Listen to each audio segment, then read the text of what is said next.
Salut à tous et à tous, c'est Rick, on se retrouve aujourd'hui pour l'épisode 3 de l'aventure sur Pokémon version rouge. Avant de commencer la vidéo, je tiens à préciser que j'ai ajouté le mode Color sur l'émulateur de la Game Boy.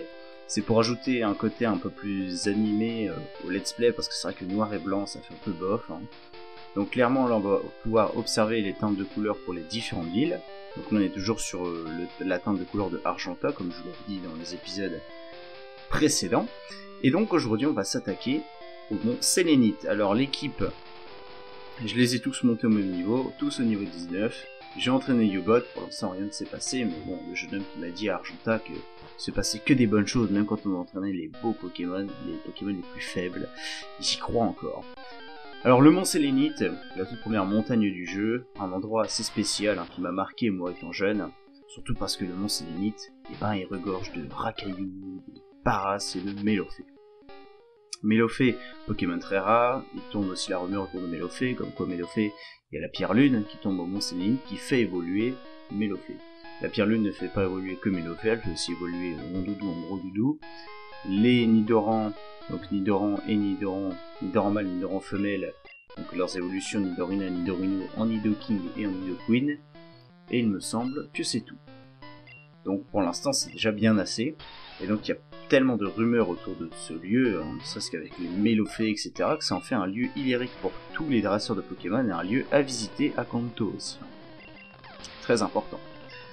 Donc dans cet épisode, on va s'attaquer à la traversée du mont Sélénite, qui est assez long, mais qui devra se faire tranquillement dans l'épisode. On va encore observer 2 évolutions de membres de l'équipe, ça c'est plutôt cool. Et comme ça, on va pouvoir aussi un peu avancer et arriver jusqu'à Zuria, du moins je l'espère. On a battu le scout pour commencer, d'ailleurs qu'est-ce qu'un scout fait dans une grotte? Il nous a fait le parallèle avec la racaille qu'on peut trouver dans les grottes. Fais gaffe, les Nosferaptis sont des vampires. Je me rappelle quand j'ai lu ça, je me suis dit, oh mon dieu. De quoi? J'attends mes potes ici. Ok, bon, vous attendez dans des grottes. Je comprends pas trop le délire des jeunes japonais. C'est pas ma faute, excusez-moi, mais je comprends pas, c'est tout. On a le droit de pas trop comprendre le délire de chacun, chacun peut avoir ses délires. Ce truc peut être assez chiant à cause d'hypnose, alors il sait berceuse ce qu'il a. Mais bon, normalement, Luftwaffe devrait s'en sortir convenablement, et grâce à ça, c'est bien, c'est très bien même. Pouvoir te tuer. J'ai réfléchi aussi au petit décor là qu'il y avait autour, en fait c'est l'émulateur qui me l'a proposé, donc j'ai dit bah ça peut être sympa, un peu pour l'immersion. Je commence à montrer un petit peu 2-3 trucs clés, et si on regarde bien en fait, c'est des Pokémon qui n'ont pas été choisis au hasard. On verra ça plus tard. Je prendrai ça pour un épisode qui n'aura pas tellement d'utilité au niveau du sens qu'il incarnera, et également de ce qu'il y aura à parler dessus. Là, c'est un intello, les premiers intellos du jeu qu'on va croiser. Oh, tu me cherches! Les gens sont très agressifs quand ils sont dans l'obscurité, c'est assez troublant, d'ailleurs, parce qu'on leur a rien demandé. Voici notre premier Magnéti du jeu, Magnéti, qui n'était que de type électrique dans la première génération, ce qui est très très utile, puisqu'on va pouvoir lui faire des attaques de type normal, tranquillement, sans avoir de problème à le tuer. Bon, ça n'est efficace que 2 fois, merci Fury. Fury qui est une attaque assez signature de Piafabec. Piafabec qui était un très bon Pokémon de la première génération, ça je pense que tout le monde l'a su. Donc comme je vous l'ai dit, le mont Sélénite, un endroit où on pouvait potentiellement se perdre. Voltorb toujours avec sa magnifique interruption dans les musiques à chaque fois qu'il apparaît, il rallonge les notes. Et oui, donc un endroit où on peut se perdre, un endroit où on va faire de moult découvertes, et dans lequel je pense nous allons passer un agréable moment. Et Luftwaffe qui évolue. Luftwaffe qui n'évoluera qu'une fois. Nous allons profiter de ce moment, car Luftwaffe n'a qu'une évolution, comme je viens de vous le dire, et c'est un des Pokémon les plus redoutables de cette génération, Rapace de Pique. Il est très très beau. Franchement, j'adore Rapace de Pique, ça doit être un de mes Pokémon préférés dans cette génération. Et en plus, il a de bonnes stats, franchement, niveau 20, il est déjà vraiment très très bien équipé. On va mettre U-Bot en premier, parce qu'après il évolue, une fois qu'il arrive au niveau 20, donc j'ai hâte de voir en quoi est-ce que U-Bot va bien pouvoir évoluer. Ah mon dieu, que c'est? C'est quoi cet objet? Mon dieu, un super bonbon, mais c'est que ça tombe bien.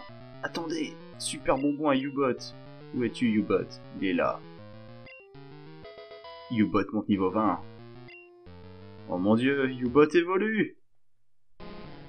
Eh oui, vous n'aurez pas vu U-Bot au combat, mais ça n'avait rien d'intéressant. Et là, on va pouvoir profiter d'un Pokémon extrêmement puissant, Léviator. Léviator, un des Pokémon les plus puissants, je vous dis bien des plus puissants de cette génération, avec Rapace de Pique, avec de nombreux autres Pokémon qu'on va croiser, mais c'est un des plus puissants, un des plus redoutables, et il apprend Morsure, une attaque tout à fait redoutable qui était de type normal à l'époque. Et je vais en profiter, c'était 12, c'est pistolet à eau, et comme de par hasard, Léviator peut l'apprendre, non mais c'est quand même bizarre, voilà. Donc je vais vous montrer un peu les stats de Léviator en comparaison avec les autres Pokémon de l'équipe, 62 force. On va regarder juste notre starter, rien que Luftwaffe au même niveau, 47. Voilà. La Messe Elite, on a un Pokémon surpuissant avec nous, on va le tester d'ailleurs. Je traverse ces grottes pour aller à Azuria. T'en es encore là mon petit gars. Bon bah du coup normalement ça doit pas être une formalité la traversée de ce mont Sélénite, on a notre Pokémon de type eau. On est vraiment bien parti dans cette aventure, moi je vous le dis. Par contre, ce que vous avez pas vu, c'est que j'ai plus de 35 heures de jeu au compteur. Hein. Donc ça commence à causer. Hein. J'ai passé beaucoup de temps à l'entraîner, hors vidéo, etc. Mais franchement, ça en vaut la peine parce qu'on a un Pokémon qui est complètement abusé. Là. Il va tout défoncer sur son passage. Il va laisser aucune chance à aucun de nos adversaires.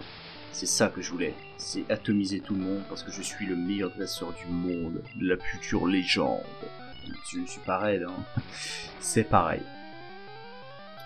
Donc le mont Sélénite, il est assez long quand même, hein, très franchement. Il y a pas mal d'objets à récupérer, il y a de belles découvertes à faire. On va essayer de trouver un Mélofée et un Paras, parce que c'est deux Pokémon sur lesquels il y a des trucs assez intéressants à découvrir également. Donc on espère qu'on va en trouver. Qu'est-ce que c'est? C'est une corde sortie, ça peut être utile. Donc pour le mont Sélénite, cette partie-là, c'est bon. Il y a un étage qu'on n'a pas encore été découvrir, mais du coup je pense que c'est Nosferapti, le premier Nosferapti du jeu qu'on rencontre, va nous en empêcher. Nosferapti, Pokémon de type poison et vol, c'est assez frustrant quand on voit des Nosferapti quand on sait ce qu'ils sont, parce que il n'y a pas de regard. Nosferapti c'est un Pokémon qui est un peu vide. Oh mon dieu, mais elle m'a agressé. Oula, c'est plus balèze que je croyais ici. Ah, une fillette, tu n'aurais pas dû venir là. Je t'en conjure. Donc pour ceux qui se demandaient, j'ai eu mon permis de conduire. Voilà, je suis vraiment super content d'avoir obtenu mon permis de conduire. Ça fait vraiment plaisir, mais plaisir à donf là. Je donne cet épisode on est le 28 juillet, je pense qu'il sera posté le 29 ou le 30. Et clairement là, waouh, c'est un soulagement terrible. Je suis vraiment trop content. C'est vrai que le mont Sélénite finalement, ça va être un épisode où je vais avoir du mal à compléter ce que j'ai à dire, à trouver un sujet de discussion, parce que bah c'est assez vite quand même, hein. Très franchement, et pour compléter cette panoplie de grottes assez longues et vides, il y a la grotte. Ils se sont pas fait chier, la grotte entre Azuria justement et l'avant-ville, bah il y a rien. C'est clair, il y a que des dresseurs, et c'est assez chiant comme en Dans le dernier épisode, on a eu un petit problème de son également, je tenais à m'en excuser. Je sais que c'est pas forcément pardonnable non plus, mais bon, je sais pas pourquoi, ça n'a pas enregistré le son.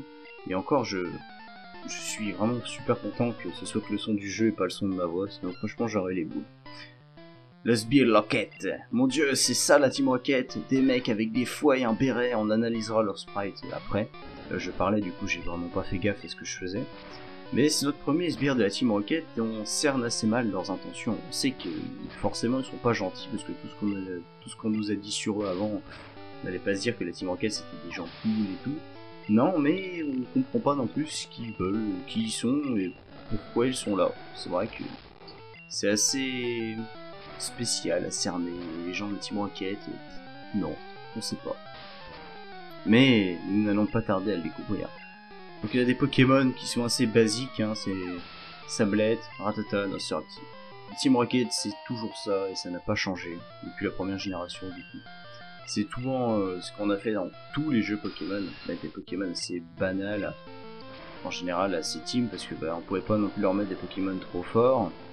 Et vu qu'il y avait beaucoup de sbires, il fallait que ce soit les mêmes qui reviennent souvent. Donc des Pokémon qui avaient des attaques assez chiantes, style Ultrason, Jet de Sable. Pour Rattata, c'est le croc de mort, ça fait super mal. Alors on va lui parler et savoir ce Hein, mes compagnons vont me venger. Oh. En fait, la Team Rocket, c'est la mafia italienne qui est venue au Japon. Donc on pourrait les comparer un peu aux Yakuza, sous quelques mesures. Donc leur accent, c'est quand même assez difficile à reproduire. On va prendre comme si c'était un peu des Italiens, mais qui étaient venus au Japon. Donc ce ne sont pas des Yakuza, c'est bien la mafia. Donc, en fait, Team Rocket, elle a pour but de se créer un business autour des Pokémon. Mais ça, on n'en comprend pas plus tard. Justement, Paras. Paras, un Pokémon, c'est un insecte à première vue, avec 2 champignons sur le dos, mais on n'en sait pas grand chose, ce Pokémon. Et on va attendre un petit peu, justement. Ce que je vais faire, c'est qu'on va tenter de le capturer. Parce que, je sais pas, il m'intrigue ce Pokémon, peut-être que le Pokédex pourra m'en dire un peu plus. Objet, Pokéball, il m'en reste que 2, le suspense. 1, 2, 3, je l'ai capturé. Nous avons capturé Paras. Paras qui nous sera utile pour faire couple. Voilà, la messe est dite. Coucou Paras. Les champignons sur son dos se nourrissent des nutriments de leur hôte insectoïde. Oui, vous avez bien compris. Paras est en fait l'hôte d'un champignon parasite. En fait, dans la nature, on a les relations intraspécifiques, qui sont des relations entre les individus d'une même espèce, et on a les relations interspécifiques, qui sont les relations entre les individus de différentes espèces. On a celle que vous connaissez le plus, la prédation, c'est quand par exemple un carnivore va aller chasser un herbivore pour se nourrir. Ce sont des relations trophiques à l'intérieur d'une même chaîne alimentaire, donc qui constitue chaque réseau trophique de maillon en maillon. Et dans ces maillons, on a des relations justement inter- et intraspécifiques. Dans ces relations interspécifiques, nous avons le parasitisme. Et Paras, en l'occurrence, est l'exemple parfait de cette relation interspécifique qui est le parasitisme. Paras est un insecte qui est finalement contaminé, ou plutôt qui est l'hôte d'un champignon parasite. Le nom exact, je ne me rappelle plus, mais encore une fois, c'est pour vous resituer un peu le lien qu'on peut faire entre le monde de Pokémon et le monde réel. Parce que en fait, ils ont reproduit un champignon, donc un être vivant, qui finalement s'est développé sur un être vivant. Donc en fait, ils puisent l'énergie de cet être vivant pour en prendre totalement le contrôle à la fin. Et la plupart du temps, ce champignon envoie des signaux dans le système nerveux de l'insecte, donc de l'hôte, pour qu'il se suicide et le champignon peut se développer, etc., etc., grâce à la moisissure. Bon, ça vous connaissez, je pense. Mais encore une fois, on peut voir que Pokémon, justement, n'est pas un jeu de gamin. Quand même, pour proposer un truc aussi complexe, étant gamin, on n'y pense pas, mais très clairement, on a affaire à la situation du parasitisme. Ce qui veut dire aussi que le monde de Pokémon et des animaux n'est pas si éloigné que ça. On parle de champignons quand même. Champignons, c'est ce qu'on a dans le monde réel, un insecte. On en a dans le monde réel. Et ces relations, elles existent. C'est un champignon du Japon. Je ne me rappelle plus exactement du nom. Il y aura plus d'informations dans la description. Mais c'était quand même pour vous situer, voilà. Quand je vous dis que Pokémon n'est pas un jeu de gamin, ce n'est pas pour rien. Voilà. Donc le premier Pokémon intéressant qu'on a pu voir, c'est Paras. Très clairement, avec cette relation liée au parasitisme, moi je trouvais vraiment ça impressionnant. Quand j'ai fait le lien avec tout ça dans la vidéo de Maître Armand, j'ai fait waouh, mais c'est fou quoi. C'est impressionnant. J'étais un peu sur le cul parce que voilà, les premières générations de Pokémon finalement nous proposaient quelque chose d'assez dingue de ce point de vue-là. Et franchement, je voulais absolument rebondir là-dessus pour vous montrer vraiment encore une fois que Pokémon c'est un jeu très complexe et la première génération elle est regorgée de trucs comme ça. Voilà. Enfin, la petite parenthèse, et du moins, la Team Rocket est un autre exemple. Vous vous rendez compte des Yakuza, des membres de la mafia, qui sont un peu partout, et nous, gamins de 10 ans, se battent contre des membres de la mafia. Logique, ça bosse dur ici. Alors du balai le mouflet. Voilà, on nous parle vraiment comme une merde, et en plus on nous attaque. Donc Team Rocket, un mec avec un béret, des gants, et un fouet. le fouet. Ce n'est pas la première fois qu'on verra le fouet dans ces jeux, mais c'est une des fois où on verra le fouet dans ces jeux. Je bois aussi en même temps parce que très franchement, de parler comme ça, ça paraît pas mais ça use. Donc le fouet, effectivement, on le reverra avec d'autres dresseurs. Donc on a les dompteurs et les top dresseurs. Le fouet, c'est un peu le synonyme de la force finalement. C'est d'entraîner ses Pokémon non pas par l'expérience, de se forger une expérience avec eux, de se forger une amitié, et par les combats avec la confiance qui règne en eux, gagner en XP, c'est vraiment la force. Et leur imposer un entraînement intense pour qu'ils deviennent plus forts.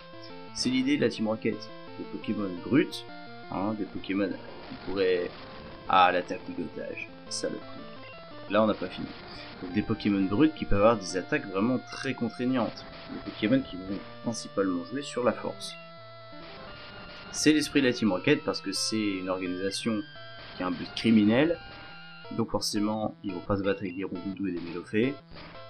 Et en plus de ça, ils imposent leurs idées par la force et contraignent leurs opposants à la force, comme le fait la mafia.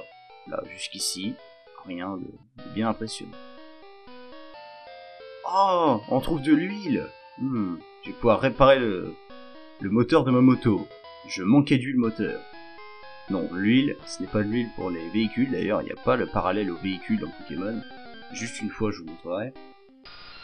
Mais ça permet de restaurer les PP. Alors, je sais pas pourquoi est-ce que en mettant de l'huile sur notre Pokémon, il retrouve ses points de pouvoir. Là, c'est un grand mystère. On pourrait faire une vidéo théorie Pokémon.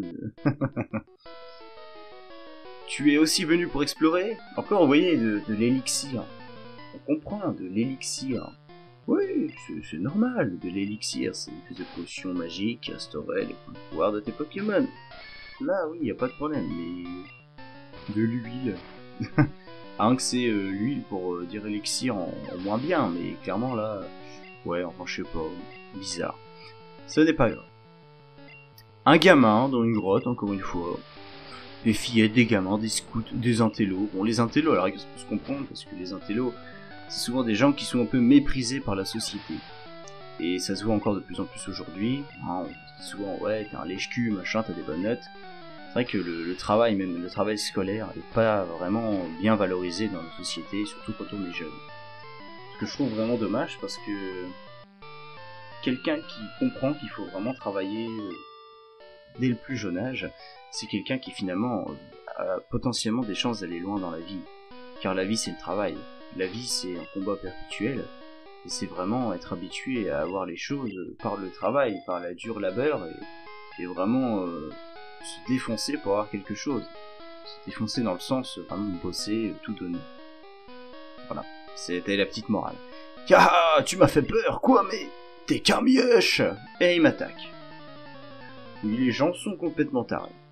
Vous n'avez pas tort. Le montagnard m'attaque, il me balance des cailloux. Bon, bah jusque là, hein. Montagnard, je vais tester mon Pokémon. Pistolet à eau. Est-ce que ça fait mal? Oups! Je crois que tu as eu mal. C'est parti, envoie-moi encore un autre caillou et continue à me balancer des cailloux. On se croirait au parc Safari. Non mais qu'est-ce que c'est que ces conneries? C'est parti. Les montagnards, hein, c'est le premier montagnard qu'on croise dans le jeu, ce sont des adultes, hein, responsables. Lui, il a tout à faire dans ces grottes. Et là, il m'envoie une pierre précieuse, un onyx. Oh mon dieu, il n'y a pas que Pierre qui possède un onyx. Onyx, c'est un Pokémon que vraiment je trouve intéressant. Dans ces générations, on en attrapera un. Mais vous verrez pourquoi. Pas pour l'équipe. Hein. L'équipe est déjà pensée, etc., faite dans le moindre détail, mais... Non, il n'y aura pas Onyx. Waouh, tu m'as encore fait peur. Franchement, on est vraiment un caïd. Hein. Alors, je sais pas si c'est nous qui avons fait quelque chose de pas bien. Regardez notre tête, mais... quand même pas une tête si terrible que ça, les gars. Hein. Ah si, on est discret, réservé. Et on obtient une pierre lune. Ça, c'est cool. Mais on va pas s'en servir. Pas pour l'instant, du moins. C'est vrai qu'on a un Pokémon qui pourrait évoluer sous l'effet de la pierre lune, mais... Chut, on se tait. Oh mon dieu, un Sbire Rocket. Que fait-il ici? Je vais l'esquiver. En fait, je vais y botter le cul. Les petits gamins ne s'occupent pas des affaires des grains. Oh. Lui, il rigole pas. Bonjour, moi c'est Casper. Casper Pantaleoni. Yes. Bitch. Ratatac. Oh mon dieu. Ce truc est laid. On va y rectifier. Morsure. Ça fait mal. Ça fait du bien par où ça passe. C'est le Hooper qui disait ça, le Hooper, un YouTuber mythique, hein, que j'adore, c'est même un de mes modèles. Il fait plus trop de vidéos en ce moment, faut l'avouer. Mais c'est pareil, j'ai jamais compris qu'est-ce que c'était ça. Oui, bonjour. Oh, il n'y a pas encore de Pokémon. Je n'ai absolument jamais compris ce que c'était, cette espèce de damier. Là. En plus, on dirait que ça brille presque, regardez. On dirait qu'il y a des étoiles dessus. Ouais, c'est bizarre, mais bon, on va dire que c'est pas grave. Ça, je pense que c'est de la pierre. Là, c'est pareil, on est sur des trucs un peu surélevés. Et globalement, je sais pas. Bizarre. Allez, Racaillou, m'embête pas. On va pas traiter de Racaillou. Racaillou, y a pas de truc spécial à dire dessus, parce que Racaillou, c'est Racaillou. Voilà, c'est un caillou. On peut aussi appeler racaille. C'est pour ça qu'il y a des jeux de mots au début là. Mais il n'y a que de la racaille dans cette grotte. Oui, parce qu'il y a des racailloux. Bravo, bravo. Bravo, bravo. Et Ubot qui est clairement en train de devenir un leader incontesté de la team. Et il risque de énormément nous aider dans les étapes à venir. Vraiment, on n'arrive pas à causer Mélofée là. Ça m'inquiète un peu là. Ça se trouve, la Team Rocket est derrière tout ça, elle vient chercher des Mélofées, elle vient creuser des pyrlunes. Ils ne sont même pas expliqués sur leurs intentions, peut-être que lui va me répondre. La Team Rocket trouve là les fossiles et fait la fortune en les vendant. Des fossiles c'est ça qu'ils veulent en réalité, je vais vous arrêter, bande de voyous. Putain, c'est à moi de faire la loi ici, non mais qu'est-ce que c'est que ce bordel? Un ratata, non mais qu'est-ce que tu veux faire avec un ratata, toi, mec? T'as passé l'âge quand même, regarde-moi ça. Morsure. C'est terminé. Au revoir, Ratata. Oh, et un Osuraptile, mais qu'est-ce qu'il veut faire avec ça? Ah, c'est le bruit de plus en plus bizarre et de plus en plus déformé avec ce Osuraptile. Voilà. Ubot qui est là à régler le compte à ces gens. Et on passe niveau 21, non mais... Le monde est fou. Où va le monde? Où va le monde? Arrête de grogner, va. On va remettre un Trazil devant. J'aimerais bien qu'il monte au niveau 20 aussi. J'aime bien avoir une équipe avec tous les niveaux bien cadrés. Y a pas d'objet, non y a rien. Clairement, hé, salut toi. Toi là. Les fossiles sont à moi. Pas touche. Là, clairement, c'est pareil. On se demande qu'est-ce qui s'est passé, parce que nous, on voulait juste continuer. Et le mec nous agresse. Alors, soit l'intello était comme ça à quatre pattes, et nous, on arrive, on y a dit ouais, je veux passer, il y a des fossiles qui me dérangent. Tu fais tu me les piques pas, mais attends, mec, je t'ai pas dit et tout. Et là, du coup, on a commencé à se battre. Ou soit, on est un putain de gros bislard. On a frappé ce mec alors qu'il était par terre pour lui voler ses fossiles, et il s'est défendu comme il a pu. Il nous a balancé une Pokéball dans la tronche. Et un vieux Tanmorve est venu. Tanmorve, Pokémon qui vient des rayons X de la Lune. Je ne dirai rien. Et oui, des rayons X de la Lune. C'est perturbant. Moi, j'y connais rien en astronomie. J'ai jamais entendu parler des rayons X de la Lune. À part dans la guerre des étoiles en chocolat. Des dédicaces aux Simpsons. Voilà. Tiens, Luftwaffe, toujours pas envoyé au combat depuis qu'on a fait évoluer en rapace de pique. Waouh, qu'est-ce qu'il est beau. C'est parti. Fury, normalement, ça devrait les calmer. Effectivement, ça marche plutôt bien. Et voilà, je m'en doutais. On est vraiment furieux, puisqu'on utilise Fury. Je me tais. Alors, franchement, c'est une blague de merde, hein, mais j'arrive pas à... Comment dire? Ah merde. J'arrive pas à... Comment est-ce qu'on pourrait dire, à argumenter, à complémenter, tu vois, c'est quand même difficile de proposer quelque chose à dire là quand le truc est aussi vide. Bon, ok, on partage, mais je ne t'ai rien demandé, va. Bah, en tout cas, moi je suis pas le genre de mec à attaquer les gens, mais c'est pas grave, hein. Fossile Nautile? Non. Le fossile d'homme? Oui. Et on obtient le fossile d'homme. Waouh. C'est impressionnant. Ok, je prends celui-ci. C'est bien, merci de m'avoir merci de m'avoir fait partager. Au revoir. Et je te laisse te démerder avec la Team Rocket. Oh mon dieu! Oh mon dieu! On est sorti! Oh là là là là! On est enfin arrivé à Azuria. Bon, c'était pas si long que ça finalement. Route 4, Mont-Sélénite, Azuria. Oh, me dites pas qu'il va encore y avoir des dresseurs à la mort wanneux là. Non, non, non, non, non, c'est pas le moment. Allez, on saute les petits murets, et on saute. Que c'est marrant. Qu'est-ce qu'on s'amuse. Ah mais... Mon dieu! Je suis perdu. Ah, une CT. La CT4, Ultima Washi. Normalement, il me semble, je suis pas sûr. On vérifiera ça plus tard.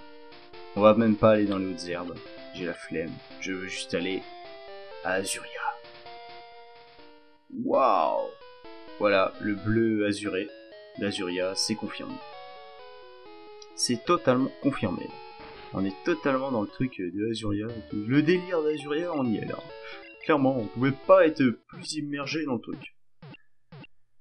Bon, et ben je trouve que c'était plutôt sympa hein, pour un troisième épisode, pardon. On va juste aller mettre Paras au PC, puisqu'on en a absolument pas l'utilité, et que Paras sera bien mieux au PC que dans notre équipe. Paras, oui, je te stuck. A noter qu'on avait la possibilité de relâcher les Pokémon aussi. Hein. C'est plutôt moyen, je trouve, hein, dans le thème abandon SPA. Tu connais Léo? On raconte que c'est un vrai Pokémaniaque. Les gens sont jaloux de Léo. Nous sommes tous des Pokémaniaques, non? Non. Léo a une sacrée collection de Pokémon. Et des rares en plus. Putain, arrêtez avec ce mec là. Sacré Léo, mais bordel! Il donnerait n'importe quoi pour mettre la main sur un Pokémon rare. Je suis sûr qu'il n'a jamais vu un Léviator. Bon, et ben en tout cas, j'espère que cet épisode vous aura plu. Peut-être un peu plus ennuyant que les autres, parce que forcément, j'avais pas grand-chose à dire. Mais je trouverai des sujets de conversation pour les prochains. C'est quand même assez difficile d'argumenter sur du combat et une traversée de grotte. En tout cas, n'hésitez pas à me dire ce qui cloche pas, ce qui vous plaît pas. En tout cas, on se retrouve très prochainement pour de nouvelles aventures sur Pokémon version rouge. Salut à toutes et à tous.